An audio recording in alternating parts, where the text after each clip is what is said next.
Dans cette séquence, nous allons aborder les traitements médicamenteux pour lutter contre le stress. Il existe de nombreux médicaments qui sont prescrits comme anxiolytiques afin de lutter contre le stress chronique.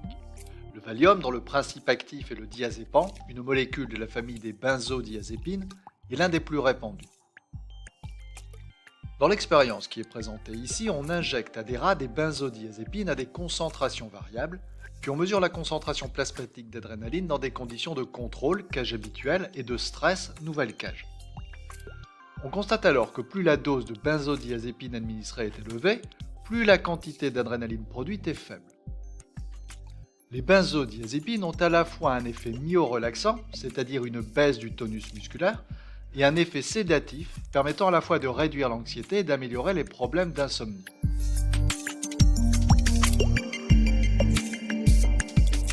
Recherchons le mode d'action des benzodiazépines sur le fonctionnement cérébral. Les neurones constitutifs du système nerveux établissent entre eux des synapses, permettant ainsi la communication au sein des réseaux de neurones. On sait que l'activité des neurones est modérée par certains neurotransmetteurs comme le GABA ou acide gamma-aminobutyrique. On étudie dans cette expérience l'effet du GABA et des benzodiazépines sur l'activité d'un neurone. Il est possible d'injecter du GABA et des benzodiazépines directement dans la synapse à l'aide d'une micropipette et de mesurer l'activité électrique du neurone. L'injection intrasynaptique de GABA seule entraîne une hyperpolarisation du corps cellulaire du neurone, à l'origine d'une diminution de son activité.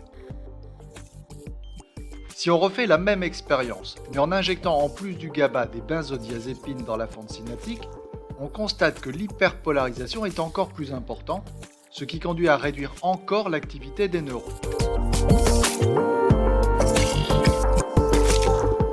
Grâce à un dispositif approprié, on peut mesurer le courant électrique transmembranaire. Les cellules baignent dans un liquide physiologique et deux électrodes constituées de pipettes en verre permettent de mesurer le courant électrique transmembranaire entre l'intérieur et l'extérieur de la cellule. Dans notre expérience, la cellule est un neurone. Les résultats de cette expérience présentée ici permettent d'évaluer l'intensité du courant entrant d'ion chlorure en présence de GABA seul ou en présence de GABA et de benzodiazépines. On constate alors que les benzodiazépines amplifient l'entrée d'ion chlorure à l'intérieur du neurone, provoquant ainsi son hyperpolarisation.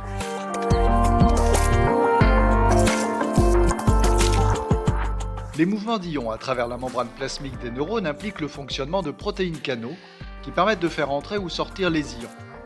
On s'intéresse ici à la protéine canal permettant les transferts d'ions chlorure. La fixation du GABA à son récepteur de la protéine transmembranaire permet l'entrée d'ions chlorure dans le neurone. En présence de benzodiazépines, celle-ci se fixe aussi sur la protéine canal et amplifie le passage des ions chlorure à l'intérieur du neurone, entraînant son hyperpolarisation.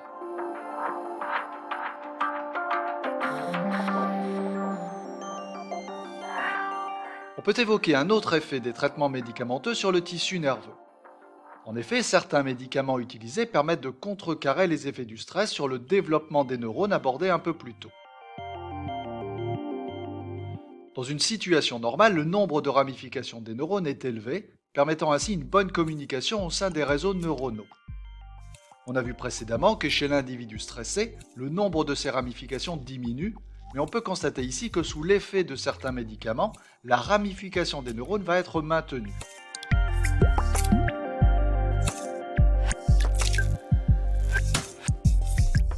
On peut terminer cette partie sur les traitements médicamenteux du stress en passant en revue quelques conséquences et effets indésirables d'une prise régulière et prolongée de benzodiazépines, pour rappeler que la prise d'un médicament doit se faire sous le strict contrôle du médecin, dans la considération de la balance bénéfice-risque. On renforce ainsi l'idée qu'un médicament ne se prend pas à la légère.